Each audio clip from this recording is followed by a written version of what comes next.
प्राचीन गुरुकुलात गुरु द्रोणाचार्य आपल्या शिष्यांची परीक्षा घेणार होते.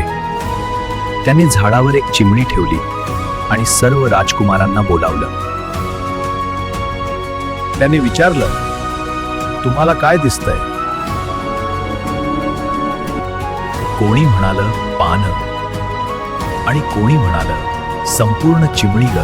थांबा, तुमचं लक्ष अजूनही पूर्णपणे लक्ष्यावर नाही. आता अर्जुनची वेळ आली. तो शांतपणे म्हणाला, मला फक्त चिमणीचा डोळाच दिसतोय.